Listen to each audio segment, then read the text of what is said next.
Mirëmëngjes të gjithëve, mirë se erdhët, urojmë të keni një fundjavë të bukur, është e premte, sot do të ndalemi te kujdesi për lëkurën gjatë muajve të nxehtë të verës, kështu që ata që kanë nisur sezonin e pushimeve, ju që ndiqni këto momentet e fundjavës, apo gjithë kjo verë e gjatë, dielli sigurisht ka ndikim të jashtëzakonshëm në shëndetin e lëkurës tonë, kështu që do të tregojmë disa mite për lëkurën, disa këshilla nga mjekja dermatologe e cila vjen në studio këtë herë për të treguar se si duhet ta mbroni lëkurën, jo vetëm për njollat kafe, po për fatësinë që pëson lëkura tani në sezonin e verës, si duhet kujdeseni për të, si duhet të aplikoni kremin e diellit që është i domosdoshëm me mbrojtje maksimale, apo edhe për trajtime të cilat rekomandohen apo nuk rekomandohen tani në sezonin e verës për ju që jeni të fiksuara pas trajtimeve të ndryshme estetike. Ka patjetër trajtime të cilat mund të kryen në verë, po ato që duhet të shmangen janë më të domosdoshme për të theksuar në këtë emision.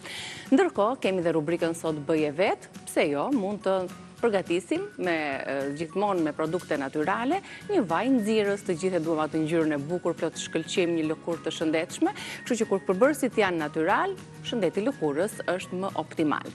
Këto janë gjitha për sot, kështu që shkojmë në kuzhinë të fillojmë me gatimet e Albanës.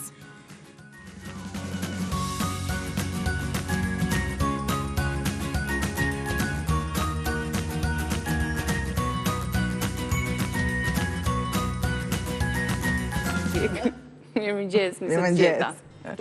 Mirë se erdhe. Oj, nuk se mirë se erdhe. Fundjavë, mirë se të gjeta, mëj.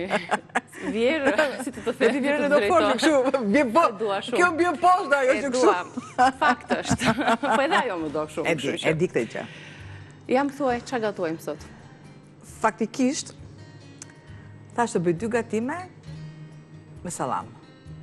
Mirë, një në hënë e provojmë edhe. Sepse është diçka më e thjeshtë.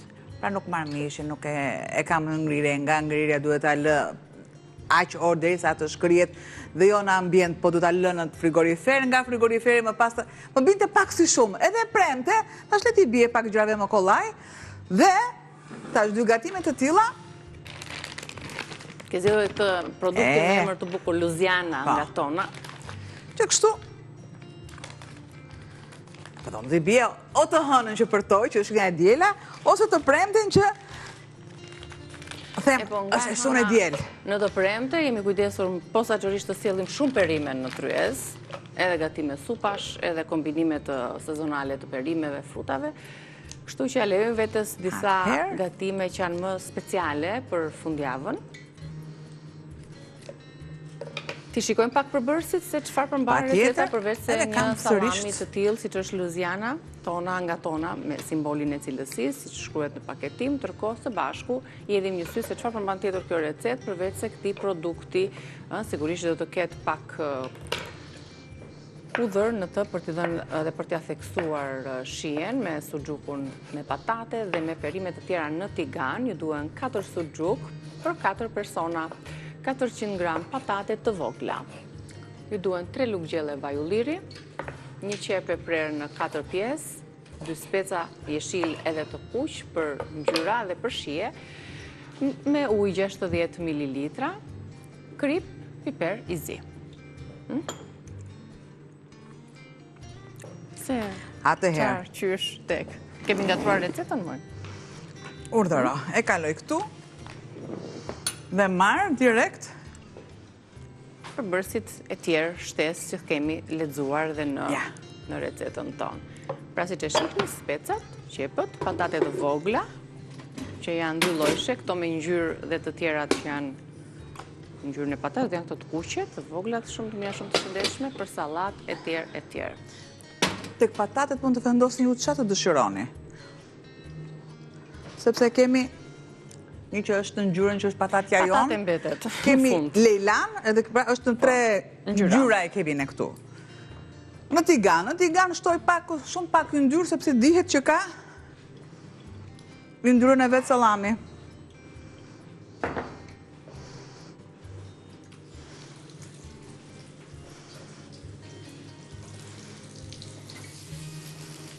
Patjetër që është produkti kryesor. E kemi thënë në proteina, e tregova dje që perime si rrallë herë. Ku janë proteinat dhe karbohidratet? Me mamë pa proteinat. Gjithë kohën e kohës më thot mam perimet. A di që unë s'kisha vendosur mish, mama ku janë proteinat. Po është si ajo që atëherë kose mamit ke proteina ka gjithë shka, po deshe gatuje kur vi mami. Marë specat dhe i pres. Është që ku ti dikush i bën diçka, dikujt i bën diçka, si në formë nderi se të vjen për ta bërë, edhe një moment që njerën që ti nuk e bën, për shembull, ti je i detyruar, se je kryqëzuar që pse se ke bërë. Ky ishte për paralelizëm. Po, faktikisht thuhet, dashuria kalon nga stomaku. Vërtet është kënaqësi që dikush, sepse këtu është edhe kontenti i kësaj gjëje, kur dikush gatuan për ju, dhe kur gatuan për ju do të thotë që nga dashuria bën atë gjë, se si e bën dhe si e servir është gjë tjetër, por mjafton mundi që ka bërë. Por kalon nga stomaku dhe mbetet gjithmonë në zemër. Pra e ka një kalim tjetër sërish. Që kështu unë e kam... E rëndësishme është që kalon. Unë kam një gatim me zemër për ju. E pres specin deri sa...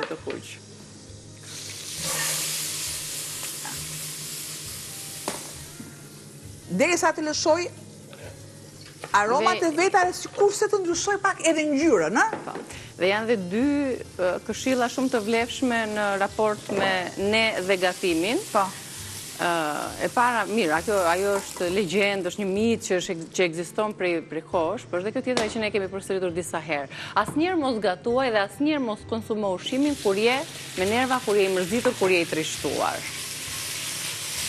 Sepse kur e gatuan, e para nuk ja arrin qëllimit, i bën jep energji të keqe të tjerëve që e konsumojnë, dhe kur je vetë i mërzitur ose e mërzitur apo e trishtuar, sigurisht që ai ushqim që ti konsumon nuk ka pikë vlere për shëndetin edhe për përthithjen e elementeve.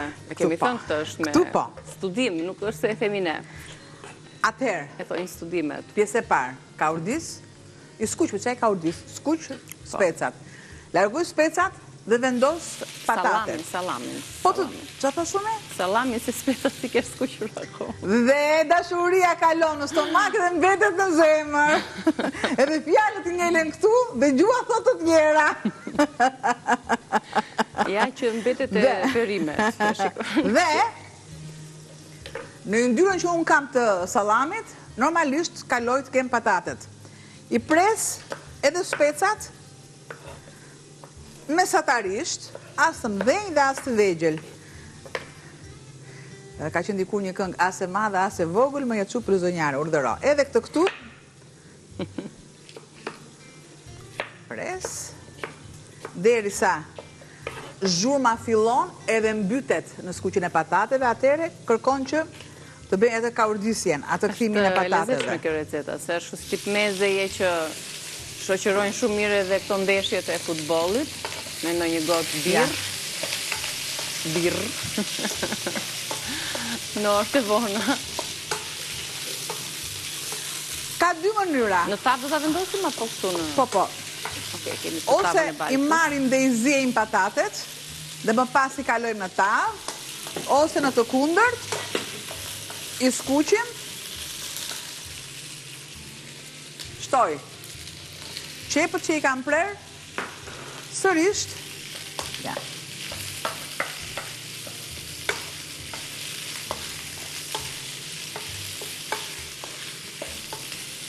Shtoj pakës krip dhe duhet të kem kujdes, sepse ka edhe salami krip. Piperin, që e marë.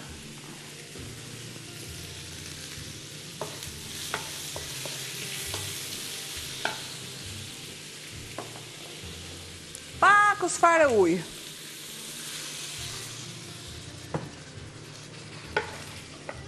Nga dalë.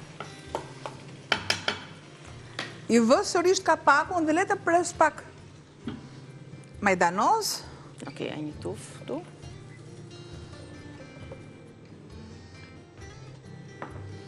Ja, vraću.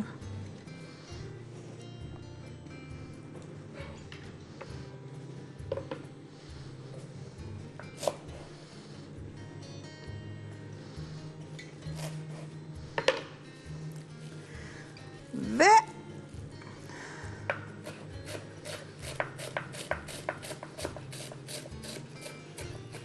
I shtojmë në fund të majdanozin.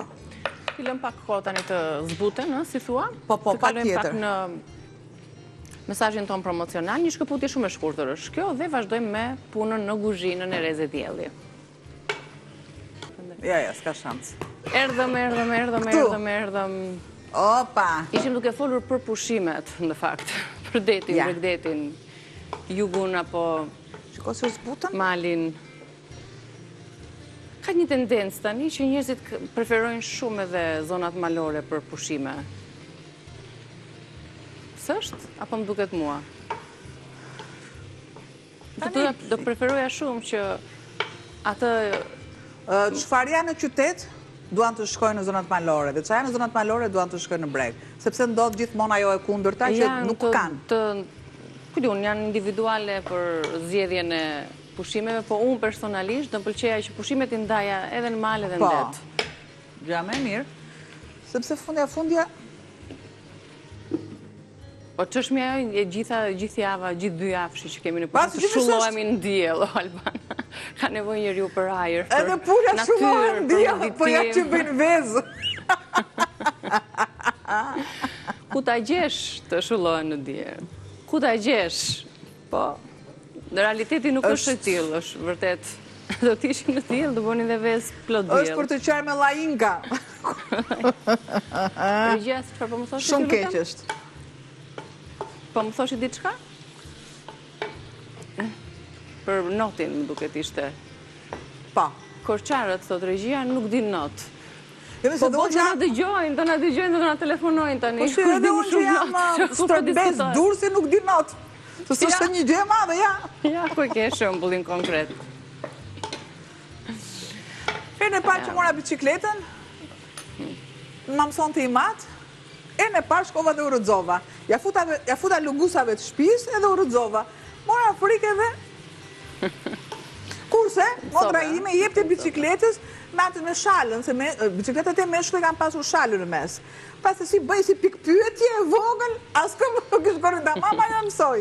është edhe çështje... Si ti mund të skalisësh edhe durimin, edhe kush guxon në mëson. Bicikleta, nëse arrin ta mësosh. Mjafton të jepësh një herë dhe më pas nuk i zbret më. Po jo, është ideja që nuk harohet. Ja. Bicikletën kur e mëson, përsëri pas shumë vitesh ti kthesh, përsëri mund ta ngasësh apo jo? Nuk e di, jo se di, por këtu është problemi. Se ke mësuar. Jo, ke arritur ta mësosh. Atëherë. Tani e vonë, nuk e mëson dot, kështu që. Ma mirë vonë se sa kurrë. Ju lutem një bicikletë për Albanën. Gjithsesi, me kuriozitet jam të pyes pak zonjat tona që na ndjekin. Pse e mu prish kjo bicikleta? Se pa të kur. Zonjat tona në telefonin që kemi në ekran na tregojnë pak për pushimet, jo për bicikletën, se kjo do lik shumë rrugës, por për pushimet e verës. Ku dëshironi, ku keni planifikuar, ti kaloni, a do pushoni këtë vit? Çfarë buxheti shpenzoni gjatë pushimeve? Sa e keni mundësinë për të shpenzuar në to? Dhe cilat janë zonat më të pëlqyera? Të buxheti lëre, mos na prek shumë.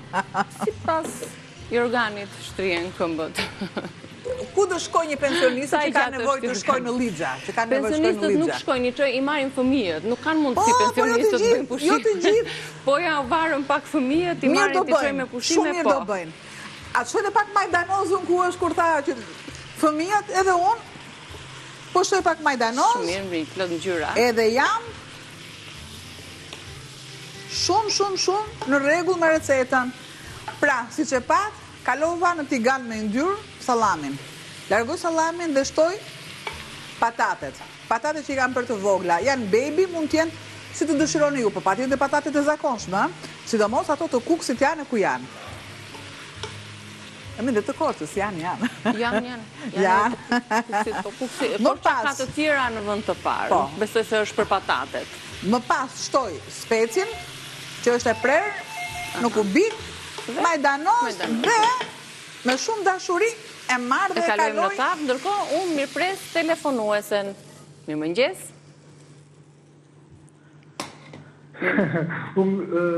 Jo telefonues. Ju jeni një telefonues. Mirë se erdhët në Reze Dielli. Mirë, Mirëmëngjes, ne Gjirokastra. Jam telefonu si hershëm.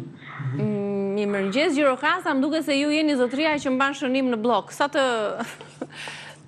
të sistemuar e ke blokun në shënimeve, të recetave. E di përse ju telefonova? Po, të dëgjojmë me kënaqësi. Në fakt këtë unë e gatuaj dhe vetë pjesën e këtë që po bëni aktualisht të gjukur me perime. Dhe po nuk e bëj me perime, bëj kështu me thjesht me patate. Do të thotë nuk ka përdor perime, kjo është e gjithë. Ja provoj një herë dhe me speca dhe me qep, ose perime të tjera, patate, speca të ndryshme dhe qep, që të kuptosh dhe të shijosh diçka ndryshe. Diçka tjetër, dhe ne do ta bëjmë atë recetën që ti bën vetëm me patate. Ti këmbejmë recetat. Është vërtet diçka e bukur dhe është diçka e shijshme. Për ata që duan ta provojnë, sidomos gra patjetër, ata që gatuajnë, por unë do thoya dhe ata të cilët janë në guzhinë, burrat, patjetër duhet ta provojnë një gatim të tillë sepse është vërtet fantastike. Po shkon shumë sidomos tani me sportin, një birë me apo pa alkool varet si e konsumoni. Po, shkon perfekt në shije, kombinohet shumë mirë. Faktikisht quhet edhe specofaj si gatim. Specofaj, sepse është një gatim i ngrënshëm me speca. E kuptuam. Tani më trego pak për pushimet e tua verore. Më trego pak për pushimet, ku do t'i kalosh pushimet verore? Për momentin do presim mbaroj ky botrori dhe më pas do të bëjmë disa, duke qenë se jetojmë në Gjirokastra, do të shkoj për disa ditë në qytetin e Sarandës. Sa bukur.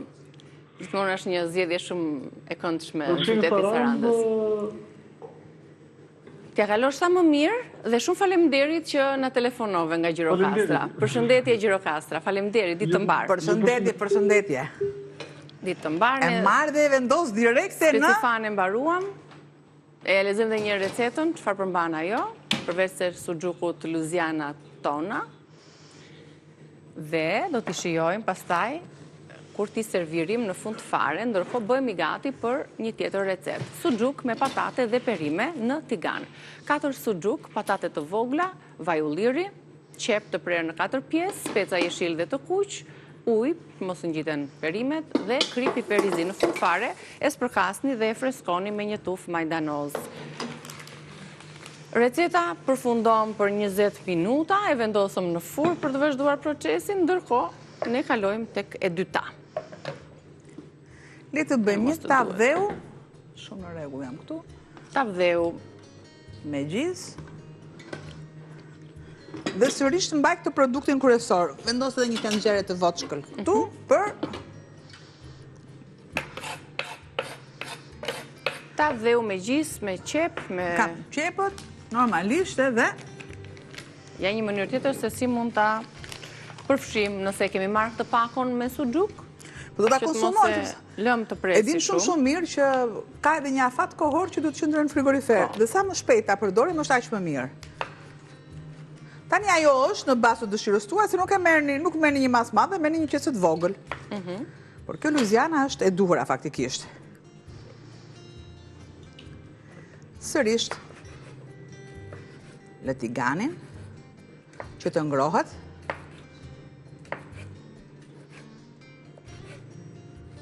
Këto do bëhen si të shoh në pjesë më të holla, më të vogla.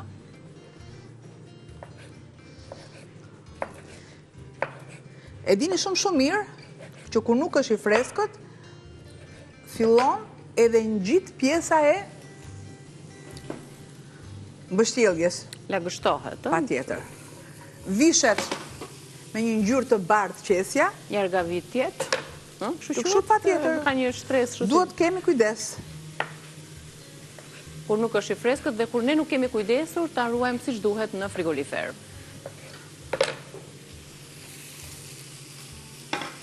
Shumë pak.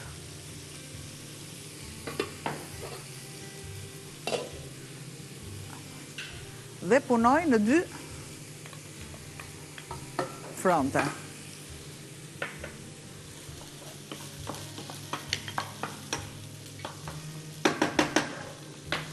Ka pak Dhe ka pak këtu. Largoj, opa, ja. Me vezë nesër atë që mbeti, një omletë dhe i gjendet Ana, Luizianës.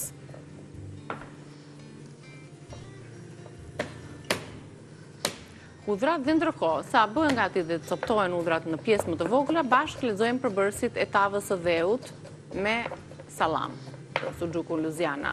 Ju duhet gjizë për këtë recet, 3 lugë gjelle mirë të plota, 2-3 lugë vaj ulliri, salam 300 gram, 300 ml ujë, 1 lugë gjelle miell misri, 1 kokër qep, thelpin hudhër, duhet bollshëm, 6 të tillë, 1 lugë gjelle salcë domate, 1 lugë gjelle gjallë, 1 tuf majdanoz, 1 lugë me piper të kuq, 1 lugë gjelle, pak piper djegës, krip dhe piper të zi.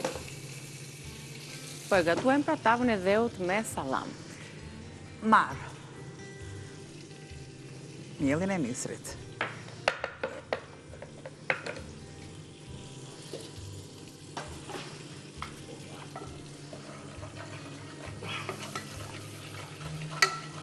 Të duhet skuqim sa ajo të lëshoj aromë. Pra diku 3 lugë gjelle. Miell misri, 3 lugë gjelle gjizë, 1 qep e grirë imët, 2-3 thelpi, opa, të largojmë të këtu, hudra.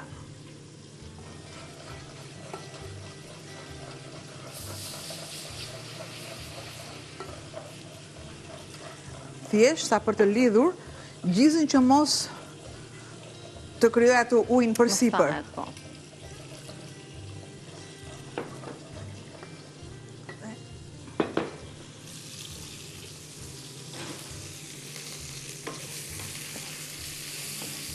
I trazojmë dhe i marrim pak deri sa fillon të krijon, lëshon këto të tërsohet në ngjyra e vajt. Do të shtoj specin e kuq,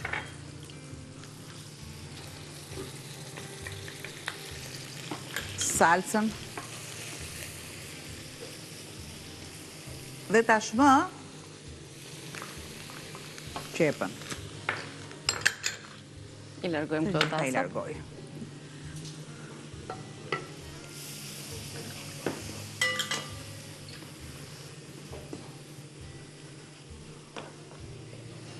Pak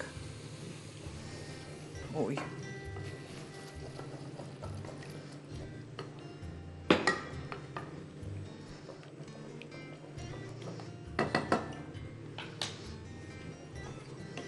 Nëse i duhet kohë, pjesës tjetër, njëri tigan që të përgatitet, të zbutet edhe qepa. Cik. Po, i lëm pak më tepër dhe kemi dhe atë hapësirën tonë të reklamave. Dërsa të bëhet edhe qepa tamam. Ishtë do dali tamam si që duhet në kohën e vetë kjo tavë. Shtoj dhe thelpit e hudrave unë direkt. Edhe zbuten, japin dhe shije dhe aromë. Në fund fare do t'i shtohet, do të bashkohen të dyja, apo jo? Mielli bashkë me, edhe do shtojmë edhe i gjizën. Ja, e lëm të bëhet avash. Okej, po gatuajmë tavën e dheut me salam, po e ndërpresim pak punën për reklamat, rikthehemi më pas për ta përfunduar atë.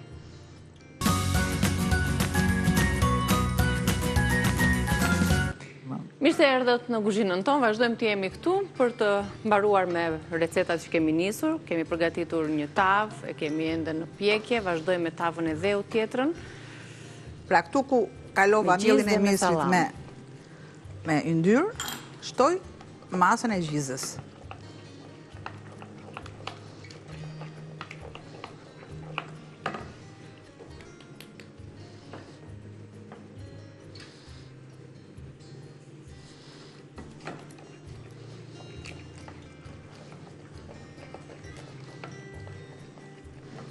Tani ja shtojmë perimeve, të cilat i lamë për disa minuta që u shkëputën, që të treten, të zbuten, ashtu edhe suxhuku Luiziana të lëshoj aromat e saj. Për ambisat që tani u bashkuan ekranit, tek tenxherja e kuqe, që po zona albana, kemi kaurdisu, skuqur, 1 ose 2 lugë gjelle miell misri, bashkë me pak yndyrë, gjalpë ose pjesën vajulliri. tjetër edhe? Dhe i shtuam gjizën.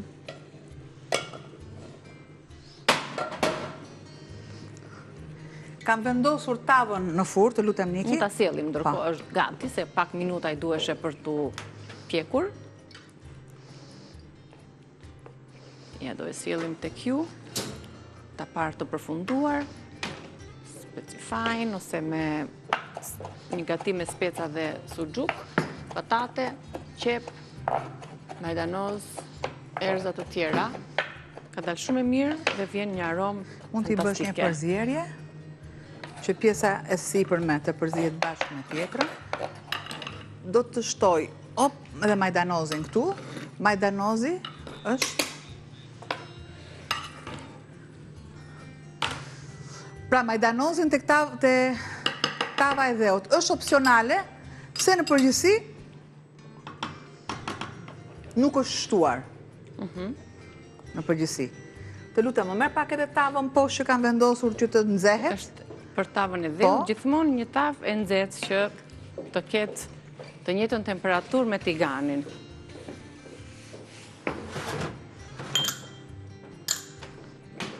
Bashkë me sasinë e yndyrës, të shtoni gjalpë apo vaj. Derisa kjo yndyra në fund të tavës të dalin në sipërfaqe. Pra, këtu ta kuptojmë ne që ajo do të jetë e përfunduar. Shumë pak ujë.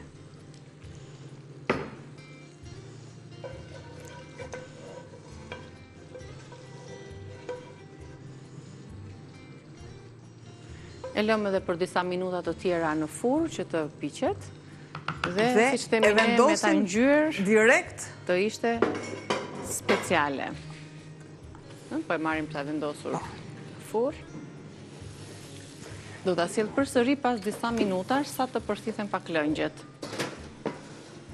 Të vazhdoj të piqet, të thash pak, dhe ndërkohë ne vazhdojmë me gatimin e radhës, gatimin e tretë. Siç e shihni, çdo ditë sjellim 3-4 gatime për t'ju ndihmuar sadopak për të shuar ato dilemat, ç'të gatuajmë tani, ç'të gatuajmë pastaj. Kështu që këtu është një burim shumë i madh recetash, mund t'i merrni edhe në YouTube në kanalin ton Reze Dielli, mund të na ndiqni dhe live dhe t'i shënoni përbërësit. Ne kujdesemi që të sigurojmë mëngjesin drekën, ndonjë mezvak, ndonjë ëmbëlsirë, siç është për shembull një zupë tani me biskota, për të cilën ju duhet 1 pako biskota, 1 litër qumësht, 3 lugë gjelle niseshte, 4 lugë gjelle sheqer, 2 vezë apo reçel për ta serviru, reçel çfarëdo. Më i zakonshëm është reçeli lule shtrydhës, për shembull, meqense është dhe i sezonit. Atëherë vendos qumësht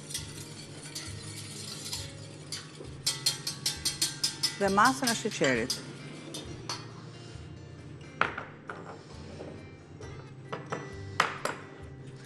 Po të duam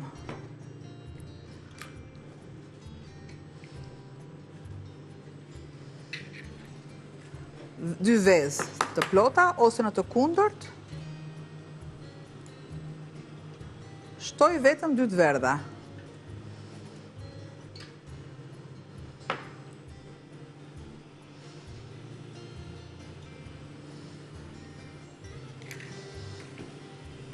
Direkt pa u ngrohur.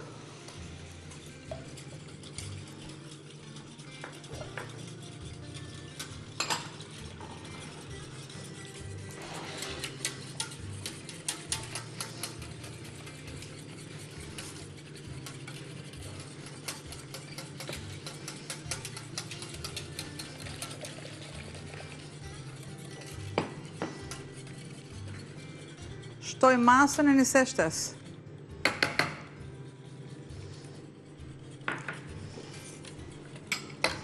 Ullë nxehtësin.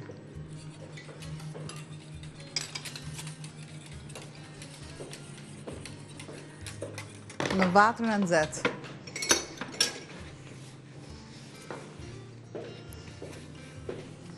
Një përzierje të shpejtë, derisa të bëhet në formën e një mase të trash, gelatina. Janë disa gatime që duan t'i punosh shpejt dhe jo të zërgjum avash avash, sepse nuk tregon që ti kur punon avash do të thotë që e bën mirë. Dhe gatimet në përgjithësi janë shumë të pakta gatimet që punohen avash. Janë shumë të pakta. Ato mund të zjen, mund të piqen në Po në temperaturë të punim ngadalë, që nuk duan janë avash. edhe më të shishme. Pra, po të doni ju i kaloni të 2 vezët njësoj, dhe për këtë nuk zhgënjeni asë njëherë me vezën në vital. Ja, dhe tani, e lë që të bëhet avash. Pa tjetër, biskotat që i thremoj. Shtoj dhe pjesën tjetër të qumshtit.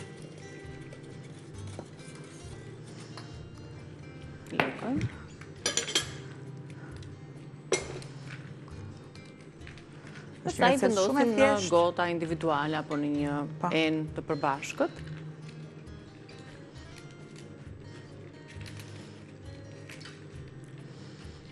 Ka biskotat të coptuara.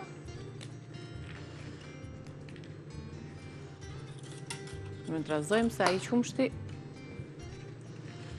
plus që niseshtja e ka të tendencën e cimentosjes në fund, ka pjesën e fundin. Nuk më duhen që të jenë të im të afare, dhe e shohim deri sa të filloj të mpikset, sepse duke qëndruar, pra nuk e lëm të bëhet kremi trash, sepse duke u qëndruar, bëhet akoma dhe më të krem, bëhet llat çfare. Pra të duhet masa sa të filloj dhe të ngelet në tel, masa, pra nuk është akoma ngelur, nuk është fare, jo akoma po fare ngelur, atëherë ne shtojmë biskotat, dhe i transferojmë në një gotë individuale ose në të kundërt, shumë mirë, e kalojmë në një masë, në një formë. Por mjafton që forma të jetë me mirë është plastikja faktikisht, silikon. Po s'ke që silikon, po që të doni ju? Që të nëndodhet? Që të ndodhet? Ato të fa nëndodhet në shtëpi. Fundit që më të diskutohet e kjo recetë. Në cika shia, po dhe dukja është e mirë faktikisht. Ana estetike, zëmos në ditë sot me përkalamant, është pra pranueshme të mos ja u sjellësh ashtu bukur në... Se ne jemi një tani, një shtëpi. Kisha menduar ta bëja te kjo të nxjerrë. Po më pa, nuk është e bukur. Bukur është dhe gatimi, po ja. Po të transferoj këtu, se ta marr pak veten dhe unë me të mirë. E heq. Ull temperaturën. Pyeteni mirë, se si është ena. Të nxjerrët janë pak me rrezik këto të xhamit. Po, duhet të kemi kujdes për mjafton të ruani temperaturën dhe është shumë e duhur. E përziej avash. Mos vendoset të lagut të nxjerrja, ka disa. Është e bukur, faktikisht është e bukur. Dhe unë them një gjë, nuk e them unë, ka thënë populli. Po e hëngri syri, normalisht, gjysma e punës është e bërë. Jo në çdo teori që ndron. Jo, në çdo teori. Ka të bëjë me formë dhe me përmbajtje. Patjetër që po. Janë përbërësit, gjëja kryesore është përbërësit. Po nëse ju shtoni dashuri, atë e keni fituar. Tash, kalon nga stomaku dhe ngelet në zemër. Ja, dhe zupa jonë është drejt fundit, se edhe ne jemi drejt përfundimit të hapësirës. Kështu që shtojmë edhe biskotat, e lëmë edhe të plotësohet. Për më shumë do është atë servirur ashtu në përgota individuale, do t'i tregojmë edhe në YouTube, në fotot përkatëse, në rrjetet sociale. I përzijem dhe... E largoj direkt, nuk lë që të më bëhet mas kremi, sepse me ftohen do trashet. Shiko direkt trashet. Nëse keni biskotat të tjera, të lumshin duar, tavën do ta lëm aty apo do ta sjellim? Jo, mi e heqim edhe tavën. E sillim edhe tavën dhe këto ishin gatimet për sot. Një tavë e parë kjo me suxhuk tona bashkë me patate dhe speca të ngjyrave të ndryshme, një tavë dheu po me suxhukun, po e sjell në formë tjetër dhe në shije tjetër, siç e shihni, është thar pjesa e sipër me krijuar ajo ajka, yndyra ka kaluar në sipërfaqe dhe kjo tregon që tava është gati. Dhe një zupë për të ëmbëlsuar ndonjë pasdite tuaje, ndonjë mesvakt, të lumshin duart, fundjavë të bukur. Faleminderit dhe lumqofsh. Shihemi live të hënën me të tjera receta për ta nisur javën, ndërkohë së bashku shihemi pas pak, ju pres.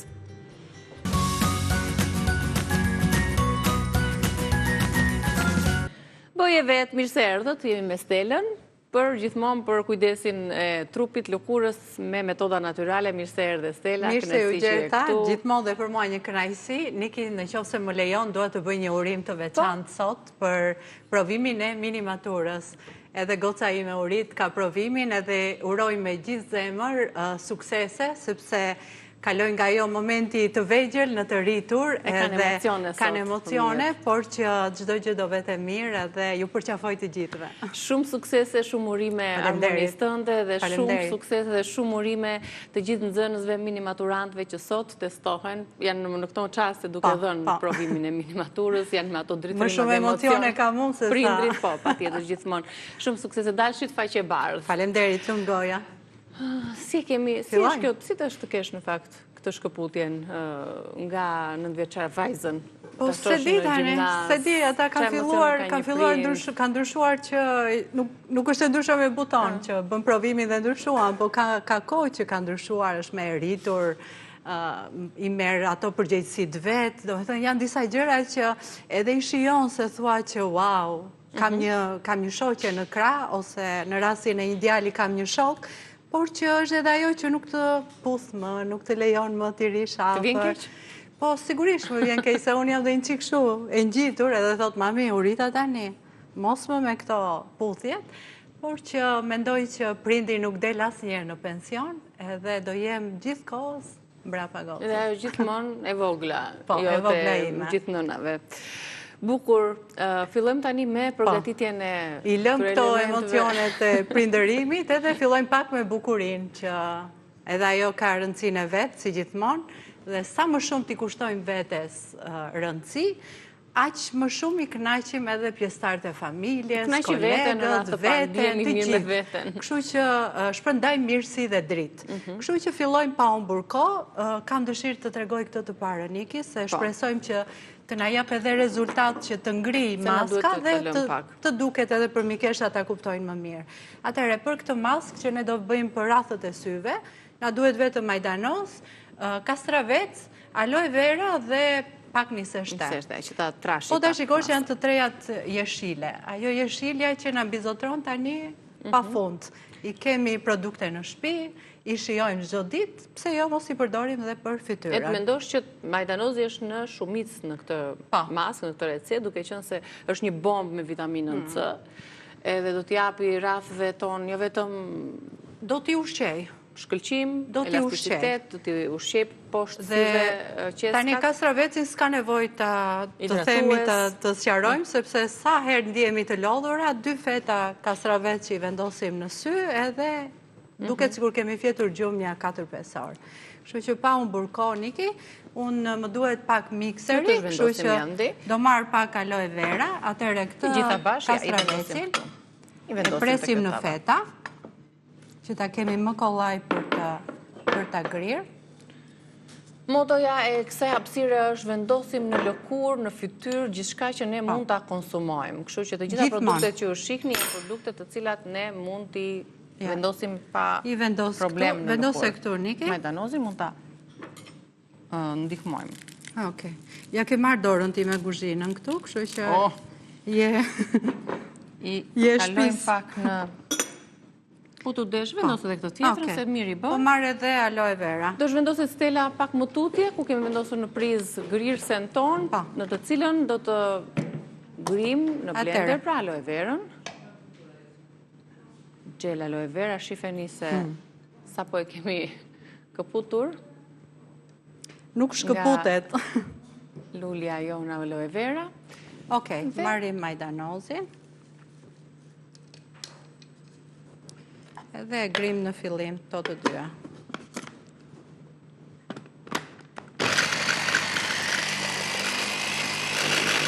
Ndihmohem ndoshta me pak ujë edhe me kastravec, në mënyrë që të marrë atë sasinë e duhur. Reafrojmë pak Niki, na duhet edhe një sit. Po, sigurisht që ta kullojmë. Ja, mund të përdorim këtë ujë në majdanozit, nëse të duhet. Pak fare, pak. Se ka. Se na duhet t'jetë një masë e plot. Afrojmë në shohin derisa t'jetë konsistenca e duhur.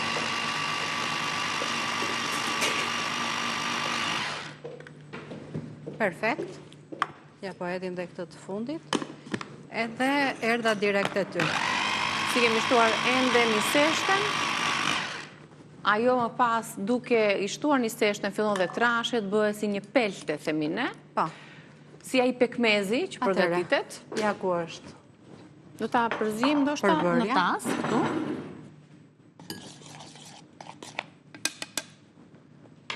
Ose në tasin tjetër, por në cilin do. Njësoj është, s'ka gjë. Tani do ta kullojmë, shikoj. Majdanos, kastravec, Aloe edhe vera. aloe vera. Ti në sasi të barabarta, mund të peshoj më shumë njëra në sasi dhe në pak tjetra, Tani, por ju e dini vetë. e dinim shumë mirë që ngrin, edhe kryon fix atë si gjel. Si puna asaj gelatinës, kur ne hedhim në gatim, Po. ne kemi përdor dhe në maska në fakt gelatinë. Kështu si që kemi tani, ja, që mos të bëhet pis, hedhim një sështen. Po.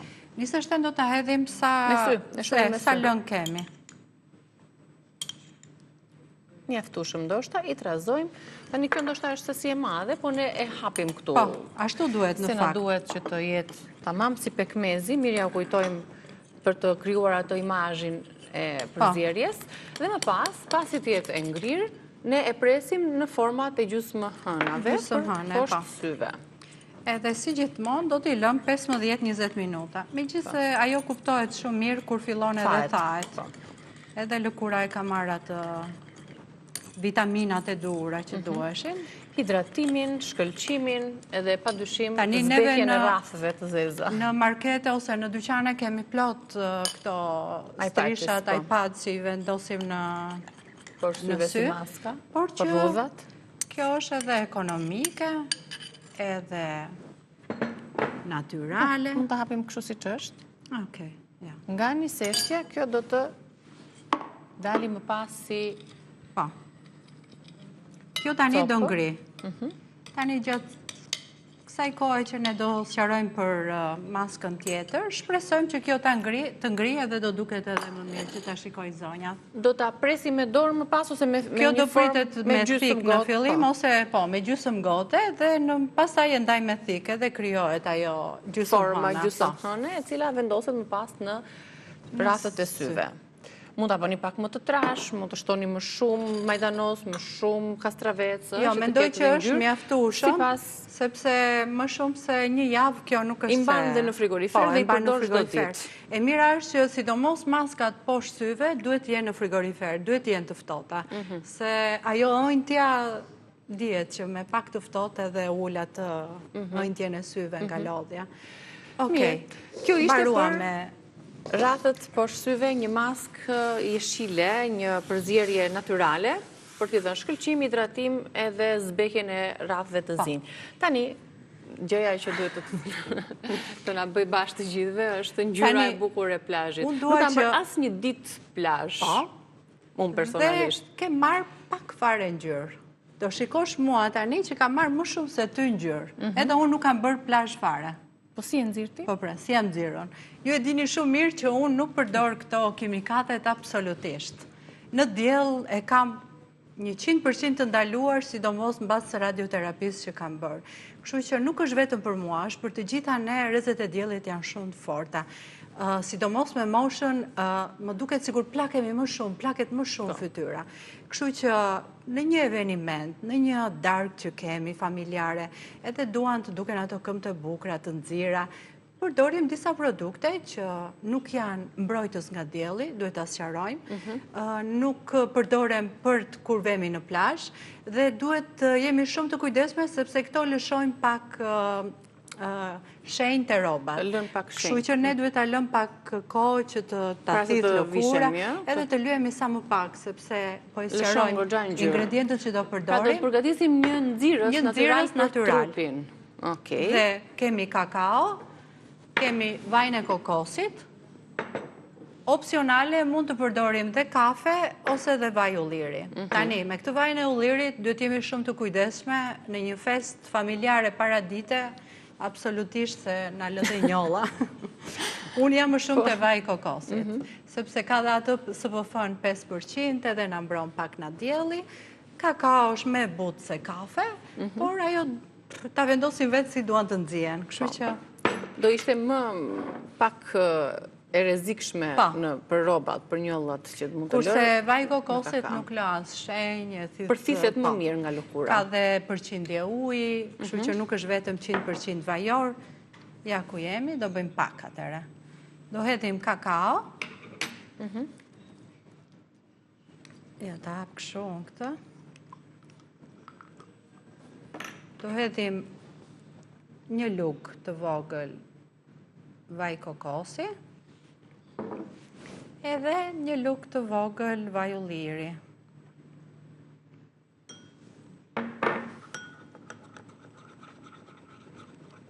Tani, kjo do krijohet si pastë. Nuk duhet ta bëjmë shumë të lëngshme, sepse na rëshket pastaj. Shko si u bë kjo, Niki? Do përsëri pak kokos? Unë do preferoja të hidhnim pak ujë në fakt, se sa vaj, që ta zbut pak ngjyrën. Shiko sa ngjyrë e bukur u bë kjo. Tani, ne e precizuam edhe po e precizoj prap, që kjo është thjesht për të dukur bukur në një darkë. Në një fest familjare, vetëm jo për ta përdorur çdo ditë, edhe ta përdorim si... Shumë vajza dhe gra, kemi përdorur vazhdimisht her pas here kur kemi shkuar në plazh, kemi marrë vaj karote, vaj ara, kemi përzier dhe kemi përdorur që ne të nxjemi sa më shumë. Mirë po, sipas mjekëve, duhet gjithmonë të përdorim SPF-n. Gjithmonë një SPF përpara se të aplikojmë vajin ton nxirës, në mënyrë që të mos rrezikojmë, kurse si këto vajra nuk janë mbrojtëse të lëkurës, gjithmonë duke u rekomanduar nga mjeku. Ta shikosh, Niki, ka marrë si ngjyrë. Kokos kakao. Kokos kakao dhe pak vaj ulliri. Lëkura është e butë, sepse është e butë në vaj.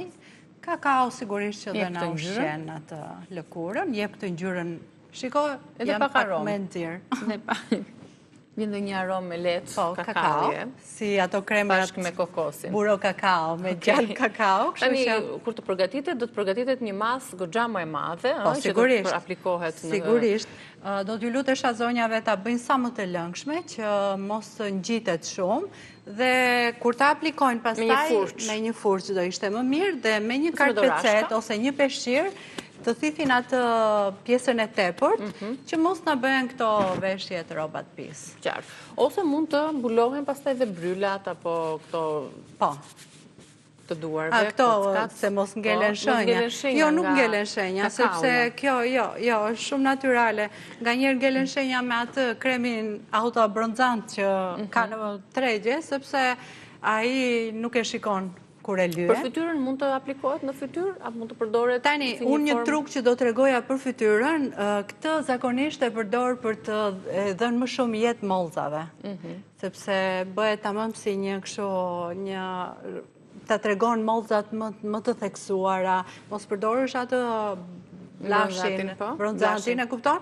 Përdor këtë edhe ngelet më shumë sepse e thith dhe lëkura dhe ka një rezultat. Kurse për fytyrën nuk do sugjeroja ta përdorim, se...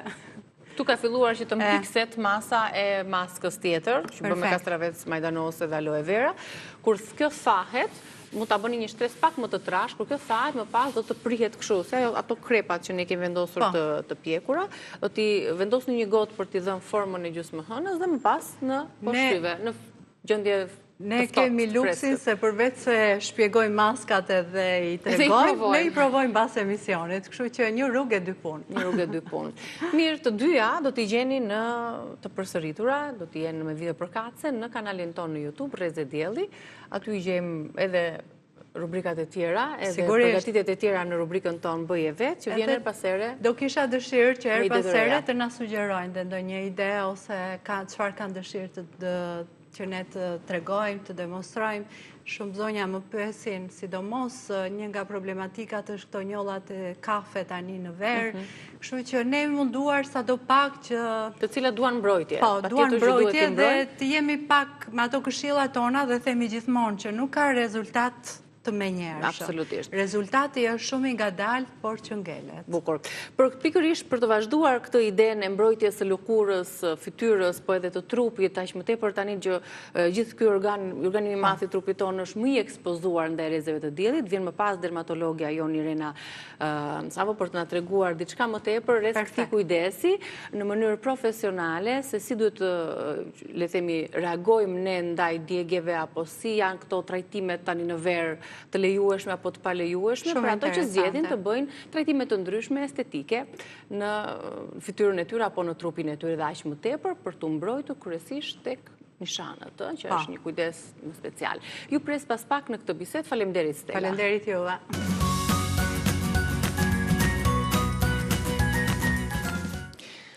Vera është dina kur fytyra, lëkura jon ekspozohet më shumë ndaj diellit, ndaj ujit të kripur të detit, nxehtësisë, pishinave.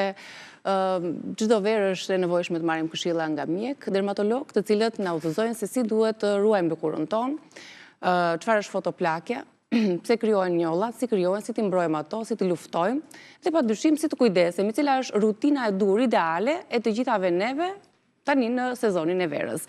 Jam me mjekën dermatologe nga klinika Dermaskin, Irena Sako Jorgaqi. Mirë se erdhe, doktoresh Irena. Kënaqësi që jemi këtu. Gjithmonë këshilla duhen në çdo stin faktikisht, po tani më së shumti në verë është më e domosdoshme për dhënë këshilla për këto mitet e lëkurës që ekzistojnë, për trajtimet që nuk duhen bërë dhe ato që duhen bërë në sezonin e verës. Besoj se problematika më të shpeshta janë njollat, irritimet? Patjetër, djegjet nga dielli, por gjithashtu edhe infeksionet fungale, bakteriale, sepse temperaturat e larta, rritja e lagështirës, mund të bëhen një terren i favorshëm për zhvillimin e infeksioneve.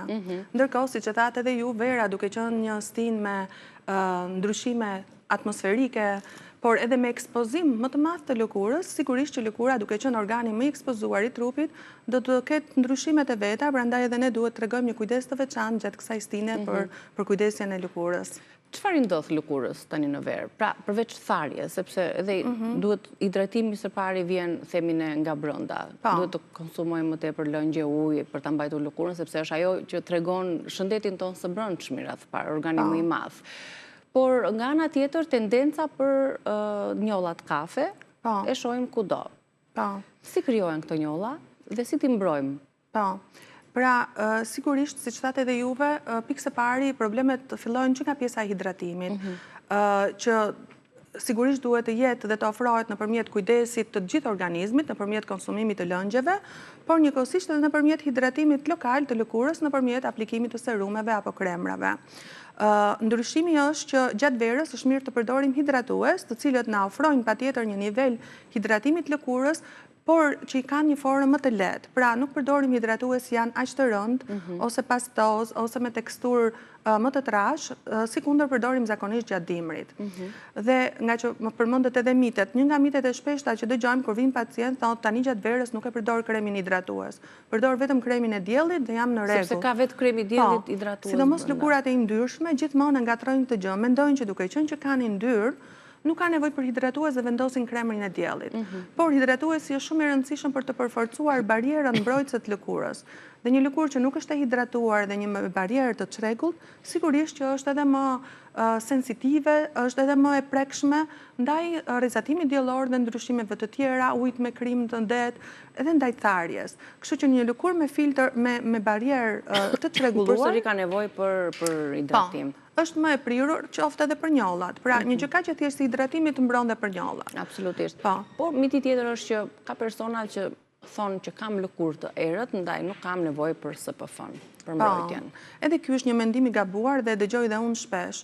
Sigurisht, personat që kanë lëkurë të errët nuk digjen aq lehtë sa personat me lëkurë të bardhë.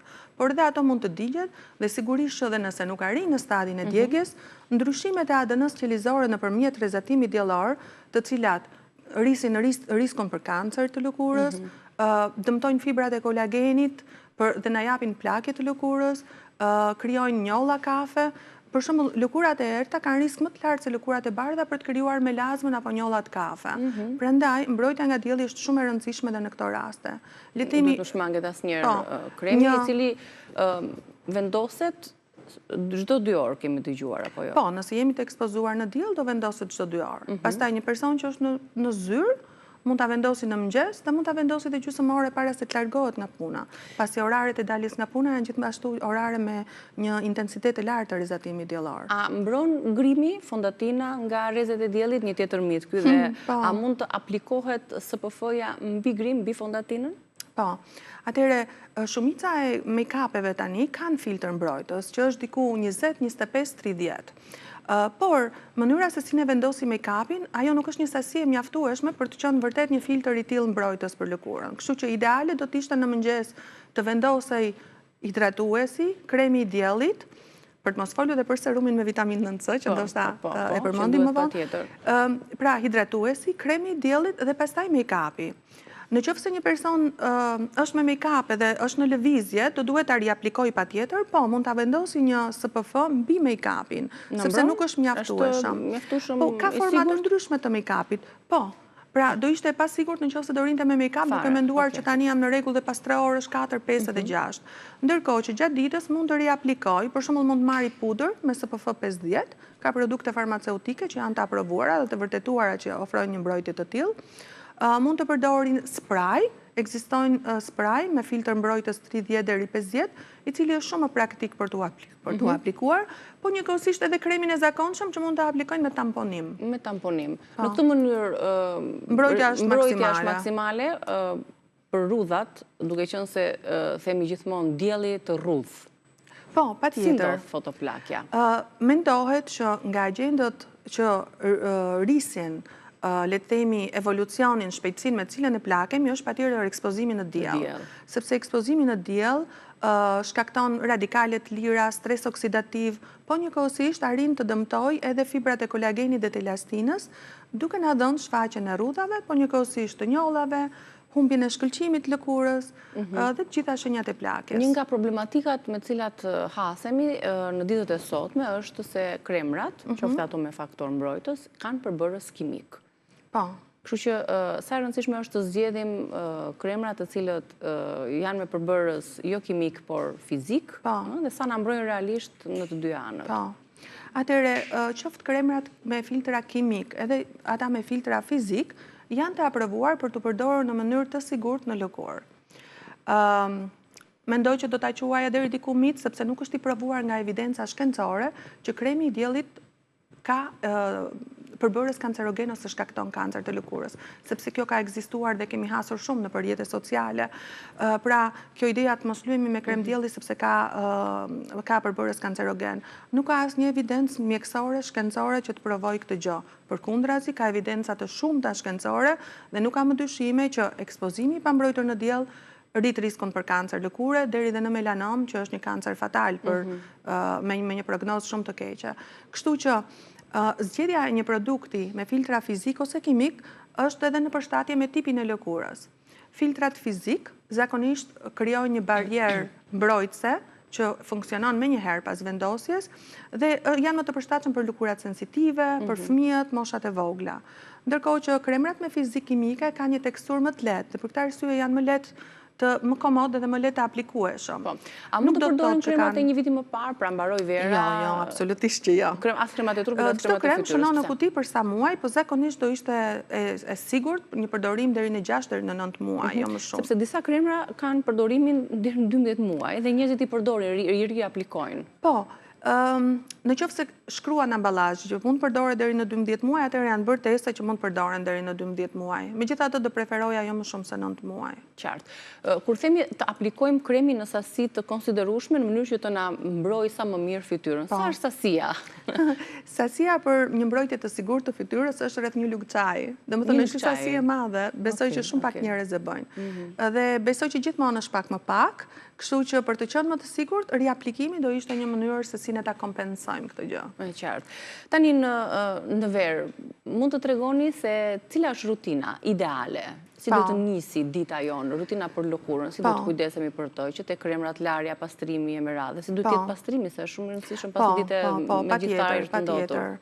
Produktet mund të ndryshojmë si pas tinës dhe duke nisur që nga pastrimi, në darkë mund të jetë një pastrim i vetëm, por ndonjëherë në lëkurat e ndryshëm edhe i dyfisht. Pra mund të bëhet njëherë pastrimi i lëkurës me një ujë micelar, për shembull për të larguar make-upin pa pastërtitë dhe pastaj me një larës i cili mund të jetë pak më i fortë se sa larësi i mëngjesit, i cili gjithmonë duhet të jetë një larës i butë gjatë verës dhe ndonjëherë kur lëkurat janë të thata, unë sugjeroj që të bëhet edhe larje vetëm me ujë të vakur edhe pa detergent.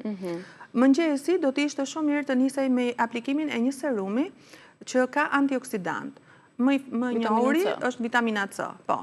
Duhet kujdes për zgjedhjen e përqendrimit vitaminës C, pasi në lëkurat sensitive mund të jetë irrituese, në lëkurat me akne gjithashtu mund të jetë ndonjëherë acaruese dhe të shtojë aknet e reja. Por përdorimi i një produkti antioksidant në mëngjes është shumë i rëndësishëm për të na mbrojtur kundër radikaleve të lira, stresit oksidativ, parandalimin e njollave dhe njëkohësisht vitamina C nxit edhe sintezën dhe riprodhimin e kolagenit. Pas vitaminës C është e rëndësishëm një hidratues, i cili hidratues si thamë që rekomandojmë që të jetë një formë më i lehtë në verë, gel krem, emulsion, locion, fluid, pra një gjë e lehtë. Dhe pas hidratuesit kremi i diellit. Ka persona të cilët mund të qëndrojnë vetëm me krem dielli, për ata që duan një make-up të lehtë mund të gjithmonë të shikojnë dhe zgjedhin për krem dielli me ngjyrë. Dhe studimet e fundit tregojnë që kremrat e diellit me ngjyrë, pra që janë tintit, ofrojnë një mbrojtje më të mirë për personat që kanë tendencë për njolla. Pra, po, janë një mbrojtje më e mirë për personat që kanë tendencë për melazma apo njolla nga dielli, hiperpigmentimet postinflamatore. Pra kremi i diellit dhe pastaj është opsional përdorimi make-upit patjetër. Kjo është rutina, po cilat janë trajtimet të cilat rekomandohen tani në verë për vajzat dhe gratë që i aplikojnë këto trajtime dhe cilat trajtime nuk rekomandohen në verë? E bëm shumë mirë që nisëm me rutinën, pasi mendoj që rutina është e domosdoshme dhe pa një rutinë të mirë, duket sikur nuk ka kuptim asnjë gjë tjetër dhe asnjë trajtim tjetër që mund të bësh. Meqense jemi prapë te rutina, a funksionon kjo logjika që sa më i shtrenjtë të jetë kremi, aq më cilësor është, aq më i mirë është për lëkurën? Jo domosdoshmërisht. E rëndësishme është konsistenca dhe mënyra sistematike e përdorimit, është shumë e rëndësishme. Se ka njerëz që blejnë dhe kremra të shtrenjtë edhe po ja harrova fjeta dje pa hequr make-upin pa u lyer. E rëndësishme është që të zgjidhen kremra të cilët janë sigurisht të aprovuar farmaceutik, që kanë përbërësit aktiv, vitaminën C për shembull, dhe të jemi konsistent. Pra, përdorimi sistematik është çelësi kryesor. Nuk ka rëndësi të jenë super të shtrenjtë. Me tipin e lëkurës. Jo kremi që mund të bëj mirë dikujt, mund të na bëj mirë edhe ne të tjerëve. Kalojmë tani tek procedura, trajtimet estetike që nuk rekomandohen tani në sezonin e verës. Në sezonin e verës nuk rekomandohen trajtime të cilat prishin barierën e lëkurës. Dhe këtu futen peeling kimik, sepse një lëkurë me barierë të prishur patjetër është e ndjeshme ndaj rezatimit, ndaj krijimit të njollave. Pra peeling kimik, aplikimi i acideve, gjithashtu lazerat nuk rekomandohet gjatë përdorimit të verës, qoftë lazerat që përdoren për rigjenerim, po qoftë edhe lazerat për epilimin e zonave të qimeve, sigurisht kjo në varësi të zonës. Po flas për zonat e ekspozuara si fytyra, po do thosha që në këto muaj të nxehtë korrik gusht të shmangen dhe të mos përdoren. Gjithashtu përdorimi i microneedling, shumë kompani rekomandojnë që të përdoret, unë nuk të preferoja në muajt që janë shumë të nxehtë. Dhe mund të përdoren trajtime që nuk janë invazive, por cilat forcojnë barierën, përmirësojnë hidratimin, për shembull siç janë mezoterapia, injeksionet me plazëm, skin boosterat, që vitet e fundit janë një trend në rritje, të cilët ofrojnë hidratim të thellë të lëkurës. Një shkëlqim, një glow, japim shtyrës. Glow, po. Glow nuk është gjë tjetër, vetëm se është sigurisht pamja jashtme një lëkurë të shëndetshme. Pra një lëkurë që është më vitale, një lëkurë që ka një barierë më të mirë, është më e hidratuar dhe ka riprodhim kolageni dhe qelizave të reja, të cilat japin atë pamjen edhe më të shkëlqyeshme, po dhe më të tendosur. Gjithmonë pas një lloj procedure, qoftë ajo më e thjeshta, sa rekomandohet të mos ekspozohemi në diell? Pas sa orësh duhet të ndodhë kjo? Disa procedura, të cilat si këto që përmenda, si skin boosterat që rrisin hidratimin e lëkurës, nuk kanë një periudhë rikuperimi të gjatë. Që do të thotë, pas pak ditësh, personi mundet, sigurisht aktivitetit përditshëm i rikthehen menjëherë. Por për ekspozimin dhe frekuentimin e plazhit, do të thosha të presin disa ditë. Sepse gjithsesi është një traumë e vogël edhe shpimi në vetvete, dhe shpeshherë mund të kemi edhe ndonjë hematom, janë ato nxirjet e vogla që krijohen në lëkurë. Për shembull në rastin që ka një hematom, do doja të mbrojë nga dielli, sepse ajo mund të lëjë një shenjë, një njollë. një njollë. Dhe periudha e absorbimit të hematomave shkon mesatarisht 5 deri 7 ditë, dhe në rastet veçanta mund të shkojë më shumë se 7 ditë, por zakonisht jo më shumë. Personat të cilët kanë njolla në fytyrë ose kanë hiperpigmentime me lazmë, kanë një rutinë tjetër, duhet të kenë një rutinë tjetër mbrojtje të lëkurës, edhe besoj se tani në verë edhe njollat fillojnë dhe erosohen më shumë. Kështu që është një sfidë për ato persona që tani në verë duhet të mbrohen më shumë, vjen dimri vjeshta, duhet t'i luftojmë për t'i zbardhur. Kanë pak a shumë të njëjtën rutinë. Përdorimi i vitaminës C dhe i antioksidantëve në këtë rast mendoj që është i padiskutueshëm, duhet jeti domosdoshëm, pra jo të neglizhohet, dhe mund të vazhdojnë edhe në darkë. Ekzistojnë disa produkte, të cilat nuk kanë në përmbajtje acide, por që janë produkte depigmentuese, me acid koik, traneksamik, edhe acidi azelaik, mund të vazhdohen për përdorim gjithmonë në darkë, por që janë të lehta dhe na japin më shumë një efekt parandalues, që të mos erosohen më shumë gjatë ditës. Megjithatë, do rekomandoja përveç mbrojtjes shumë të mirë nga dielli nëpërmjet aplikimit të kremit, do rekomandoja shumë përdorimin e aksesorëve në këto persona, përdorimin e kapeleve, sepse shpesh herë vetëm kremi nuk të mbron 100%, në kuptimin një SPF 50 bën një bllokim të rrezatimit UVB në këtë rast deri diku 97%. Po njëkohësisht flasim janë shumë faktorë të tjerë, sasia e kremit aplikuar, pjesa e djersitjes, shpejtësia, dhe përdorimi i kapeleve do ishte ideal si një mjet mbrojtës shtesë, pra të dyja, jo vetëm kapelja pa krem. Kur kemi djersitur, do thotë që edhe kremi ka humbur efektivitetin e tij? I ulet, patjetër. Edhe sidomos zhytja pastaj në ujë, sigurisht që do të riaplikohet përsëri një krem. Pas zhytjes në ujë duhet patjetër riaplikimi. Kam dëgjuar edhe shumë persona që thonë edhe nuk lyhem me krem, se unë ri vetëm në hije. Nuk ekspozojmë në diell, vetëm sa shkoj lahem. Dua të them që dhe në këtë rast rekomandohet përdorimi i kremit mbrojtës. E para sepse sipërfaqet rrethuese, qoftë rëra, arrin që të reflektojnë rrezatimin ultraviolet. Pra, rrezatimi mund të reflektohet mbrapsht edhe vjen në lëkurë, po njëkohësisht rrezatimi përshkon ujin dhe arrin që të tepërtojë në lëkurë sado zhytje, sado gjatë notimit të gjitha pjesëve, jo vetëm pjesët e ekspozuara mbi ujë. Po dalja herët në mëngjes, sepse thuhet që është dielli më i shëndetshëm, është dielli i dur që na duhet për vitaminën D dhe për shëndetin ton. A funksionon vendosja e kremit, apo deri në orën 8-9 s'është nevoja të vendosim se nuk na dëmton? E mira është që të vendoset, varet gjithmonë nga stina, edhe nga temperaturat, nga mosha. Për lëkurat e ndjeshme, do rekomandoja patjetër mos të dalin fare pa krem. Unë shpeshherë për shembull i luaj fëmijët që në hotel në dhomë dhe janë gati pastaj për të dalë, se dhe thithja e kremit bëhet më mirë. Dhe pasi del jashtë, është pak djersitja, edhe ndonjëherë kremi nuk thithet edhe nuk vendoset mirë në lëkurë. Po sigurisht që rrezatimi në mëngjes është më pak i dëmshëm se sa rrezatimi i orëve nga ora 10:30 deri në orën 4 mbasdite, i cili është shumë i dëmshëm. Që jo vetëm krem çdo lloj gjëje të vendosësh, po do ishte mirë të mos kishim ekspozime në atë kohë të zgjatura në diell. Doktoresha, këto ndërhyrje, trajtimet, procedurat e fillerit, botoksit, janë të rekomandueshme tani në verë? Filleri është acid hyaluronik, i cili aplikohet në zonat ku kemi nevojë më shumë për të korrigjuar, sepse është një trajtim korrigjues, nuk është një trajtim rigjenerues. Megjithatë, tani jemi në një trend që shumica e pacientëve kërkojnë trajtime rigjeneruese. Domethënë, po vlerësohet vërtet ajo cilësia e lëkurës, pamja me një lëkurë të shëndetshme, pamja e një lëkure të shëndetshme, se sa shtimi i volumeve. Filleri patjetër vazhdon të jetë një trajtim shumë i domosdoshëm në rastet kur asgjë tjetër nuk mund të funksionojë, por që gjithmonë më shumë njerëzit kërkojnë dhe trajtime rigjeneruese dhe në verë pëlqejnë që të kenë atë shkëlqimin e lëkurës, kështu që më shumë kërkesat në këtë periudhë janë për trajtimet rigjeneruese. Faleminderit shumë për bisedën dhe këshillat që ndam për vajzat dhe gratë që na ndjekin. Ju uroj ditë të mbarë, ndërkohë faleminderit dhe juve që na ndoqët. Shihemi nesër me Reze Dielli.